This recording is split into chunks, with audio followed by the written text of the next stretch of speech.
Right శిల్పకళా వేదికలో Padma award గ్రహీతల అభినందన సభ కార్యక్రమంలో ప్రస్తుతం చిరంజీవి మాట్లాడుతున్నారు. ఇప్పుడు లైవ్ చూద్దాం. జరుగుతుంటే నాకు అది అక్షర సత్యం అనిపిస్తుంది. అలాగా అది గుర్తుకొచ్చేలాగా ఉన్నటువంటి ఈనాటి ఈ సభ తెలంగాణ రాష్ట్ర ప్రభుత్వం పద్మ అవార్డు గ్రహీతలకు ఇలా గౌరవిస్తున్న ఈ సభలో ముఖ్య అతిథిగా విచ్చేసినటువంటి మా మిత్రులు గౌరవనీయులు శ్రీ రేవంత్ రెడ్డి గారికి,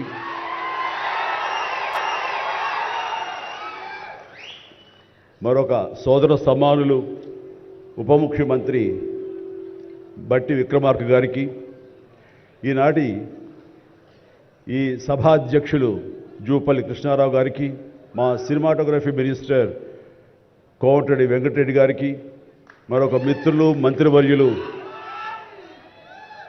పొంగులేటి సుధాకర్ గారికి, శ్రీనివాస్ గారికి, ఇక ఇతర పెద్దలకు, అలాగే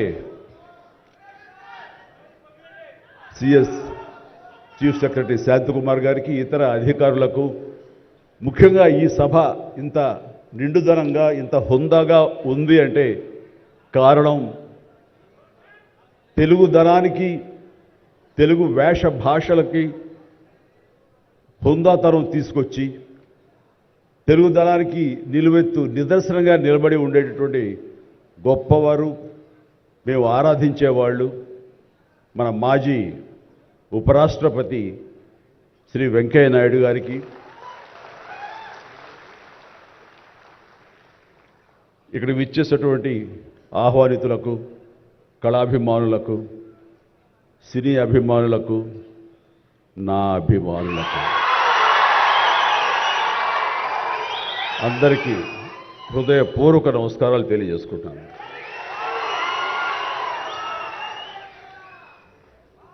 నాకు నిజంగా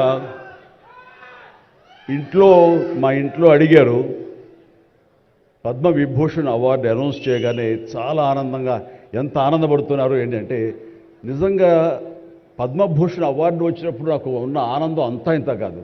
కానీ ఇన్నేళ్ల తర్వాత ఇప్పుడు ఈ పద్మ విభూషణ్ అవార్డు వచ్చినప్పుడు నిజంగా అంత ఉత్సాహం లేదు. ఏదో వచ్చింది, సంతోషం, గౌరవంగా స్వీకరించాలి, ఎంత ప్రజాభిమానం అని అనుకుంటూ ఉన్నాను. కానీ ఆ తర్వాత తరలి వచ్చేటువంటి వివిధ ప్రాంతాల నుంచి మనుషులు కానివ్వండి, వ్యక్తులు, అభిమానులు, సినిమా పరిశ్రమ నుంచి కానివ్వండి, రకరకాల అసోసియేషన్స్ కానివ్వండి, అలా ఎంతోమంది రాజకీయ ప్రబుద్ధులు కానివ్వండి, అందరూ గత వారం రోజులుగా ఎడతెరిపి లేకుండా వాళ్ళు ప్రశంసలు కురిపిస్తున్నారంటే ఆ ఆనందం ద్విగుణీకృతమైంది. ఎంతో ఉద్వేగానికి, ఎంతో ఇదయ్యింది. అవార్డు ఇవ్వని అభిమానం, అవార్డు ఇవ్వని ఉత్సాహం, ప్రోత్సాహం మీ కరతాళ ధ్వనుల ద్వారా, మీ ప్రశంసల ద్వారా ప్రతి ఒక్కళ్ళు మనసారా ఆశీర్వదిస్తుంటే చాలు, ఈ జన్మ, ఇది పూర్వజన్మ సుకృతం, ఎప్పుడో చేసుకున్న పుణ్యఫలం, మా అమ్మానాన్నలు వాళ్ళకి జన్మించేందుకు వాళ్ళు చేసిన పుణ్యఫలం నాకు ఈ విధంగా సంక్రమించిందంటూ నేను నిజంగా మనసు స్పందించి అలా భావిస్తాను. అదే మీ ముందు ఉంచుతున్నాను. ఇక నాకు తెలిసి ప్రప్రథమంగా అవార్డులు అనౌన్స్ చేసిన వెంటనే ఒక ప్రభుత్వం స్పందించి వారికి ఈ రకంగా సన్మానం చెయ్యాలి అనే భావం రావటం అన్నది బహుశా ఎప్పుడు జరగలేదు. ఇదే మొట్టమొదటిసారి జరిగింది. దానికి ప్రధానమైన కారణం యువకులు, డైనమిక్ లీడర్ మన ముఖ్యమంత్రి రేవంత్ రెడ్డి గారు, అలాగే వాళ్ళ సహచర మంత్రి వర్యులు, వీళ్ళందరూ ఒక్కడిగా అనుకుని స్పందించిన మనసుతోటి మన వాళ్ళని మనం గౌరవించుకోకపోతే ఎలాగ గౌరవించుకోవాలి అంటూ అన్నది నిజంగా చెప్తాను. సభాముఖంగా వారికి నా హృదయపూర్వక ధన్యవాదాలు తెలియజేస్తాను. అంటే సన్మానాలకి ఇక్కడ నేనున్న కానీ, మన వెంకయ్యనాయుడు గారు కానీ, ఇతర పద్మ అవార్డీస్ కానీ ఎవరు కొత్త ఏం కాదు. వాళ్ళు రకరకాలుగా విధాలుగా వాళ్ళు సన్మానించబడుతూ ఉంటారు. కానీ సరిగ్గా ఇలాంటి సమయంలో ప్రభుత్వం ముందుకు రావడం అన్నది వారు ఈ కళాకారులకి, కళలకి వారు ఇస్తున్న ప్రాముఖ్యతకి నిజంగా మనస్సు స్పందించి నేను నా అభినందనలు తెలియజేస్తున్నాను. ఇందులో భాగంగా నిన్న మొన్న ముఖ్యమంత్రి గారు అనౌన్స్ చేశారు, ఇక్కడ నంది అవార్డ్స్ అనేవి ఒకప్పుడు ఇస్తూ వచ్చాము, నంది అవార్డ్స్ అనేది తర్వాత అదేదో గత చరిత్రలాగా అయిపోయి మాకు అందరికీ చిన్న డిసప్పాయింట్మెంట్ ఉంది అంటే ఇరు రాష్ట్రాల్లో కూడా. అరే కళాకారులు ఇంత నెగ్లెక్ట్ చేస్తున్నారు, ఇంత నిర్లక్ష్యపరుస్తున్నారు, ఎందుకు ఉత్సాహపరచట్లేదు? అది పెద్ద గొప్ప విషయం కూడా కాదు అది. అండ్ అది ఇస్తే కనుక చాలామంది చాలా ఉత్సాహం ఉంటుంది, ఆ ప్రోత్సాహంతో మరింత ముందుకెళ్తారు. తద్వారా ఎన్నో సినిమాలు కానీ నాటకరంగం కానీ ఇవన్నీ అభివృద్ధి చెందుతాయి. తద్వారా ఎంతోమందికి ఎంప్లాయ్మెంట్ కానివ్వండి, ఎంతోమంది ప్రోత్సాహం కళాకారులు ఇంకొంచెం రావడం కానివ్వండి. ఆ రకంగా ఈ రోజున చూస్తే కనుక మన సినిమాలు ప్రపంచవ్యాప్తంగా ముందుకెళ్తున్నాయంటే అలాంటి ప్రోత్సాహం అలాంటి ఉత్సాహం ఉండబట్టే. సో ప్రభుత్వ పరంగా కూడా అలాంటివి ఉంటే కనుక ఇది మరింత ముందుకెళ్ళడానికి అవకాశం ఉంది. అది గుర్తెరిగి ఈ రోజున ఆ అవార్డులు మళ్ళీ మనం రెజ్యూమ్ చేస్తాం, మళ్ళీ తిరిగి మళ్ళీ ఇస్తామని ఆ నిర్ణయం తీసుకోవటం, దానికి పేరు ప్రజాగాయకుడు. జీవితం అంతా కూడా రెవల్యూషనరీగా మార్పు తీసుకురావాలని ప్రయత్నించే నిరంతర శ్రామిక కళాకారుడు శ్రీ గద్దర్ గారు. గద్దర్ గారి పేరున అవార్డులు ఇవ్వటం అన్నది ఎంతో సముచితం, ఎంతో ఆనందం, ఎంతో ముదాహం. అలాంటి నిర్ణయం తీసుకున్నటువంటి మా ముఖ్యమంత్రి రేవంత్ రెడ్డి గారికి, వారి సహచర్యులకి నేను మనస్ఫూర్తిగా నా హృదయ ధన్యవాదాలు ఈ సభాముఖంగా తెలియజేస్తున్నాను. అండ్ ఇక్కడ నాకు ఈ అవార్డు రావడం ఆనందం, కానీ ఆనందం మరింతగా ఉండటానికి కారణం మేము చిన్నప్పటి నుంచి ఎంతో అభిమానించి ఆయన చూసుకుని ఇన్స్పైర్ అయ్యాం. వారే స్టూడెంట్ లీడర్గా ఉండి జయాంధ్ర కోసం అప్పట్లో స్టీల్ ప్లాంట్ కోసంగా ప్రయత్నం చేసినటువంటి వెంకయ్య నాయుడు గారు. ఆయన వైజాగ్ కాలేజీలో యూనివర్సిటీలో ఆయన స్టూడెంట్గా ఉన్నప్పుడు ఆయన ఇచ్చిన పిలుపుకి ఎక్కడో నర్సాపురంలో ఉండే మేమందరం స్పందించి స్ట్రైక్ చేయడం అనేది జరిగింది. ఆ రోజు నుంచి కూడా మాకు ఒక లీడర్ లాగా, మా నాయకుడిలాగా ఆయన మేము భావిస్తూ వచ్చి నన్ను అలా మేము ఎదిగాం. ఆయన అప్పటి నుంచి అబ్జర్వ్ చేస్తూనే ఉన్నాను. ఆయన వాగ్ధాటికి నేను పెద్ద ఫ్యాన్ని. ఆయన మాట్లాడే మాటలు అలాగా నోరు వెళ్ళగట్టి చూస్తుంటాను. ఇప్పుడు కూడా అదే ఎదురు చూస్తాను. ఆయన ఎంత ఓపికగా మాట్లాడతారో తెలియదు, కానీ డెఫినెట్గా అలరిస్తారంటూ ఎలాంటి సందేహం లేదు. సో ఆ రోజు నుంచి ఈ రోజు వరకు కూడాను ఆయన రాజకీయంగా ఒక హుందాతనంతో రియల్ స్టేట్స్మెన్ ఇన్ పాలిటిక్స్ అన్నది ఆయన నిర్మాణాత్మకంగా అలా ముందుకెళ్తూ ఈ రోజున అత్యున్నతమైన పొజిషన్ మాజీ ఉపరాష్ట్రపతిగా ఆయన నిర్వహించి తన బాధ్యతలు చేశారు. కానీ ఆయన ఎప్పుడూ మదనపడుతుంటారు. నాతో కూడా ఆయన షేర్ చేసుకున్నారు. రాజకీయాలు రాను ఇలాగా దుర్భాషలతోటి, వ్యక్తిగత విమర్శలతోటి ఇలా దిగజారిపోతున్నాయి చిరంజీవి గారు. ఇది కాదు, ఇది ఆ హుందాతనం ఉండాలి. ఉండి కూడా ఎన్ని సాధించాం మేము. అది ఇదవుతున్నట్టు ఎంత మదన పడుతున్నారంటే వంటవని కూర్చున్నప్పుడు ఆయనతో నాతో చెప్పినప్పుడు ఇప్పుడు కూడా అలాగే అయిపోతుంది. అలా అవ్వకుండా ఉంటే బాగుంటుంది అంటే, అలాంటి అవ్వకుండా ఉంటే బాగుంటుందన్న ప్రయత్నంలో నేను కూడా మిమ్మల్ని ఇన్స్పిరేషన్గా తీసుకుని నేను వెళ్ళినవాడేనండి. కానీ ఆ ధాటికి, ఆ మాటలకి, మాట పడటం, మాట అనటం ఇది నా వల్ల కాదు, మీలాగనే. కాబట్టి నేటి రాజకీయాల్లో మనం ఏమైనా అన్ఫిట్ అంటారా? లేకపోతే మనలాంటి వాళ్ళు ఇలాగా ఎగైన్ ప్రతిసారి ప్రతి చోటని చెబుతూ ఉంటే ప్రజలు వాళ్ళు మోటివేట్ అయ్యి అలా దుర్భాషలాడి రాజకీయంగా వ్యక్తిగతంగా విమర్శ చేసే వాళ్ళు కానీ తిప్పి కొట్టగలిగితే ఖచ్చితంగా మీరు అనుకున్నది, నేను అనుకున్నది జరిగి తీరుతుందండి. ఒక వాజ్పేయి గారు ఆ రోజుల్లో స్టేట్స్మెన్ అంటారు. ఆయనలాగా మళ్ళీ అంత హుందాతనం మళ్ళీ మనం ఈ రోజున మనం వెంకయ్యనాయుడు గారిలో చూస్తున్నాం. అయితే ఆయన రాజకీయంగా కొంచెం విశ్రమించారు కాబట్టి ఈ రోజున ప్రజలే ఆలోచించుకోవాలి. అలాగా నోరు జారే వాళ్ళని, దుర్భాషలాడుతూ వ్యక్తిగత విమర్శలు చేసేవాళ్ళని తిప్పికొట్టే విధంగా నిర్ణయించే శక్తి మీకే ఉన్నది, మీరే నిర్ణయించుకోవాలని చెప్తున్నారు.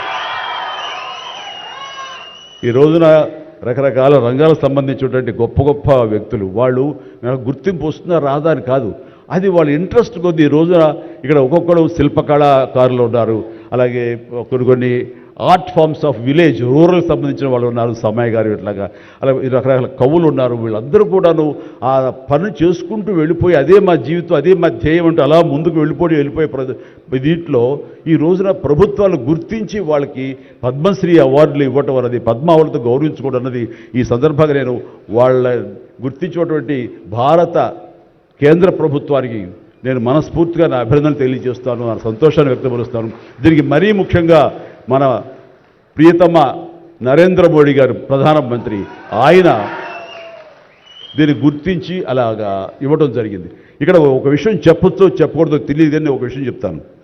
మధ్యాహ్నం నాకు అవార్డు మీకు ఇవ్వాలనుకుంటున్నాము, మీకు మీ కన్ఫర్మేషన్ కానీ మీ యొక్క ఆమోదం మాకు తెలియాలంటూ హోమ్ డిపార్ట్మెంట్ నుంచి ఫోన్ ఇచ్చినప్పుడు ఒక షాకు లోన్ అయ్యాను. అప్పటికి ముందు నుంచి స్పెక్యులేషన్స్ ఉన్నాయి, కానీ నాకు ఇవన్నీ కూడా వస్తాయి లేవో అనే దాని మీద ఎప్పుడో మీమాంస ఉండేది నాకు. వాళ్ళు చెప్పగానే సంతోషించాను. సో ఈవినింగ్ ఎన్నింటికి వస్తుందని వాళ్ళు 6-7 o'clock వస్తుంటే అప్పటి నుంచి అలా టీవీలు ముందు కూర్చున్నాను. సో కొంతసేపు చూసేసరికి రాలేదు అవి వచ్చినాయి అని కాబట్టి నేను సర్దుకొని కూర్చుంటే ముందు పద్మశ్రీ అవార్డులు ఒక 34-36 వచ్చినాయి. ఆ తర్వాత నెక్స్ట్ మందే కదా అనుకుంటూ అందరూ సర్దుగా రెండు పిల్లలు గొడవ చేయకుండా కూర్చోండి ఇష్యూగా నా పేరు వస్తుంది అంటూ కూర్చాను. అరగంట అయింది రాలేదు, గంట అయింది రాలేదు, గంటన్నర అయింది. ఓరి బాబోయ్ ఏంటిది, ఏదైనా మళ్ళీ ఏమైనా మారుస్తారా, మనకి వచ్చే అవకాశం లేదని చిన్న మీమాంసలో ఉన్నారు. ఆ తర్వాత వచ్చిందనుకోండి. ఆ తర్వాత ఇదే డౌట్ నేను మన వెంకయ్యనాయుడు గారి ఇంటికి వెళ్ళి ఆయన గౌరవంగా ఆయన సన్మానించుకున్నప్పుడు ఆయన ముందు చెబితే ఇదంతా కూడా నరేంద్ర మోడీ గారు ఒక ఆలోచన అండి. పద్మశ్రీ అవార్డులు చాలా బడుగు బలహీన వర్గాలకు సంబంధించినటువంటి చిన్న స్థాయి కళాకారులకు వచ్చింది. ఒకేసారి వెంకయ్యనాయుడు గారి పేరు, చిరంజీవి పేరు, పద్మ సుబ్రహ్మణ్యం పేరు, వైజయంతిమాల బాలి పేరు వస్తే కనుక అది సుస్పష్ట, అది ప్రముఖంగా వేసేస్తారు. అలా వేసినప్పుడు వీళ్ళ గురించి ఎవరు చెప్పుకుంటారు? కాబట్టి వీళ్ళ గురించి చెప్పుకోవాలి అంటే గంటన్నర టైం మధ్యలో గ్యాప్ ఇవ్వండి.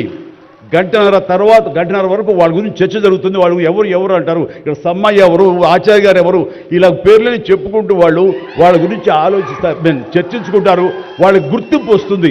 అది రిజిస్టర్ అయిన తర్వాత దెన్ చిరంజీవి వెంకయ్యనాయుడు గారు నాకు ఇష్టం అన్నారు.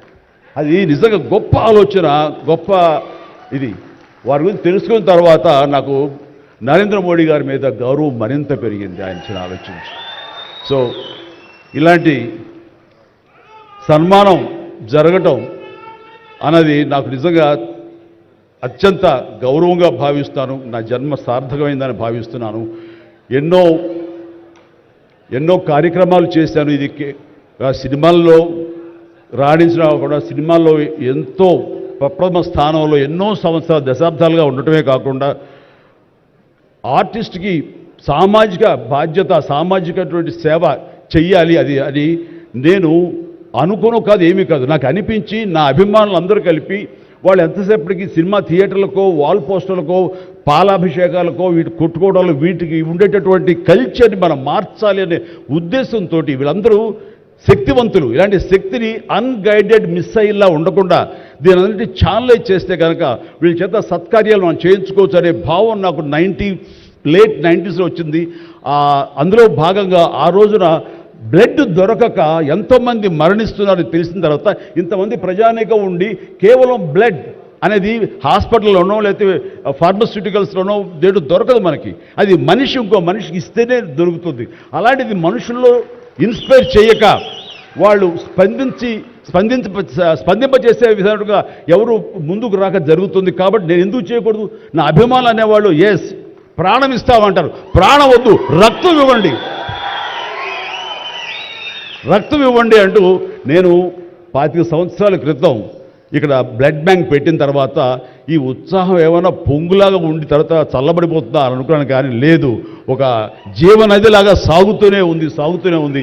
ఈరోజు కూడా మీ అందరి ప్రభావంతో ఎక్కడ మంచి కార్యక్రమం కానీ పుట్టినరోజు కానీ శుభకార్యం చేయాలన్న ప్రతి ఒక్కరు రక్తదానం కోసం ముందుకు వస్తున్నారు, రక్తదానం ఇస్తున్నారు అంటే కనుక దానికి ప్రప్రథమంగా నడుం బిగించింది నేను, నా అభిమానం చెప్పడంలో గర్వంగా ఉంది నాకు ఈ రోజుకి. అలాగే మన కరోనా క్రైసిస్ వచ్చినప్పుడు బయటికి వెళ్ళే అవకాశం లేదు, ఉపాధి లేదు, ఇంట్లో కట్టుబడి ఉండాలి. ఇలాంటి పరిస్థితుల్లో వాళ్ళందరికీ నిత్యావసర వస్తువులకు చాలా కష్టపడిపోతారు అనుకున్నప్పుడు నా ఇతర మిత్రుల సహాయ సహకారాలతోటి నేను పెద్ద ఎత్తున వాళ్ళకి 4 నెలల పాటు మన ఇళ్లలో తినే హై క్వాలిటీ గ్రాసరీస్ నేను వాళ్ళకి అందివ్వడం జరిగింది. అది వాళ్ళు బయటికి రాలేరు, పోలీసులు వాళ్ళు చాలా స్ట్రిక్ట్గా ఇంటికే పరిమితం చేస్తారు, ఏం తింటారు.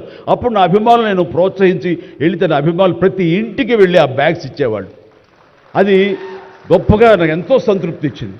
అలాగే ఆక్సిజన్ దొరకని పరిస్థితుల్లో, ప్రభుత్వాలు కూడా చేయలేని పరిస్థితుల్లో, హాస్పిటల్స్ అన్నీ కూడా చేతులు తీసిన పరిస్థితుల్లో నేను నా మిత్రుల సహకారంతో, నేను స్వయంగా నా అభిమానులతో వారం రోజుల్లో 32 ప్లేసెస్లో ఆక్సిజన్ అందించడం జరిగింది. అలాగే కాన్సన్ట్రేటర్స్ ఇవ్వడం జరిగింది. ఇవన్నీ కూడా ఏంటంటే చెయ్యాలని తపనతోటి, బహుశా ఇవన్నీ కూడాను నాకు ఈ రోజున ఈ అర్హత రావడానికి, ఈ అవార్డు రావడానికి నాకు దోహదపడిందేమో అనుకుంటున్నాను. భగవంతుడా, ఇంకా నాకు ఈ శక్తి సామర్థ్యాలు ఇవ్వు, ఈ ఆలోచన ఇవ్వు. నేను అవార్డుల కోసం ఎదురు చూడను, అవార్డులు రావాలని కోరుకోను. లేకపోతే చాలు, వాళ్ళ గుండెలు ఉండే ప్రేమ కంటే ఏ అవార్డు పెద్దది కాదు. కాబట్టి ఇలాగా మిగతా జీవితం సినిమాలు చేస్తూనే ఉంటా, డ్యాన్సులు ఆడుతూనే ఉంటా, ఫైట్లు చేస్తూనే ఉంటా, మిమ్మల్ని అలరిస్తూనే ఉంటా. అలాగే ఈ సేవా కార్యక్రమాలు కొనసాగిస్తూనే ఉంటాను. ఇది మీకు చెబుతూ ఈ అవకాశం ఇచ్చినటువంటి తెలంగాణ రాష్ట్ర ప్రభుత్వానికి, మరీ ముఖ్యంగా మా ముఖ్యమంత్రి గారికి, మా ఉప ముఖ్యమంత్రి భట్టి గారికి, అలాగే మా సినిమాటోగ్రఫీ మినిస్టర్ గారికి, మిగతా ఇతర మినిస్టర్స్ అందరికీ నా హృదయపూర్వక ధన్యవాదాలు తెలియజేస్తూ థ్యాంక్ యూ సో మచ్. జై హింద్.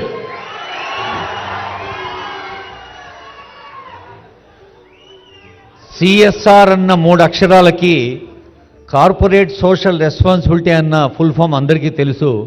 కానీ ఇది చిరంజీవి సోషల్ రెస్పాన్సిబిలిటీగా మలచి, అది రక్తదానమైన, నేత్రదానమైన, కరోనా సమయంలో అయినా స్పందించే హృదయం ప్రధానం అని తెలియజేసిన వారికి ధన్యవాదాలతో, గౌరవనీయులైన మంత్రివర్యుల సందేశాలు ఉంటాయి.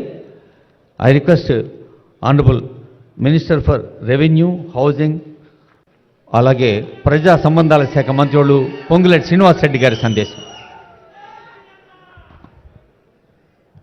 సభాధ్యక్షులు, సహచర మంత్రివర్యులు కృష్ణారావు గారికి, పెద్దలు, గౌరవనీయులు రాష్ట్ర ముఖ్యమంత్రి వర్యులు రేవంత్ రెడ్డి గారికి, మాజీ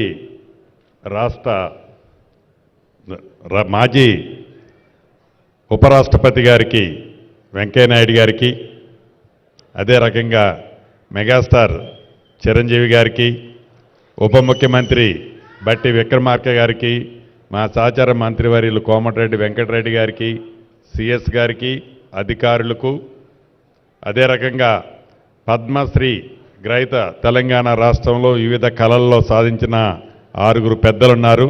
వారందరికీ, వేదిక మీద ఉన్న అధికారులు, వేదిక మీద ఉన్న ప్రేక్షకులందరికీ మనస్ఫూర్తిగా హృదయపూర్వక నమస్కారం. మొన్న కేంద్ర ప్రభుత్వం ఏదైతే పద్మవిభూషణ్ పెద్దలిద్దరికీ మన ప్రాంతం నుంచి తెలుగువారికి వెంకయ్యనాయుడు గారికి, మెగాస్టార్ చిరంజీవి గారికి ఇచ్చారో, వ్యక్తిగతంగా నా తరపున, రాష్ట్ర ప్రభుత్వ తరపున వారికి అభినందనలు, కృతజ్ఞతలు తెలియజేసుకుంటున్నాను. వెంకయ్యనాయుడు గారి గురించి ఒక విషయం చెప్పాల్సిన అవసరం ఉంది.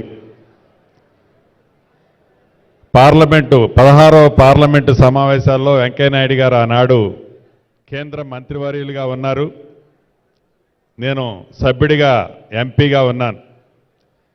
ఈ పార్లమెంటు సమావేశాలు జరిగేటప్పుడు జనం, అంటే సభ్యులమైన మేము అనేక కారణాల చేత ఆ సమావేశాల్లో, ఆ హాల్లో ఎవరికి తోచింది వారు మాట్లాడుతుంటాం. కానీ వెంకయ్యనాయుడు గారు మైక్ తీసుకున్నారు అంటే వారికి ఉన్న భాష మీద పట్టు, అది ఏ భాష అన్నా కానివ్వండి, తెలుగు కానివ్వండి, హిందీ కానివ్వండి, ఇంగ్లీష్ కానివ్వండి, ఏ భాషలోనైనా ఆ సభని ప్రశాంతతలోకి తీసుకురావాలి అంటే వెంకయ్యనాయుడు గారు మైక్ తీసుకుంటేనే ప్రశాంతతగా వచ్చేది.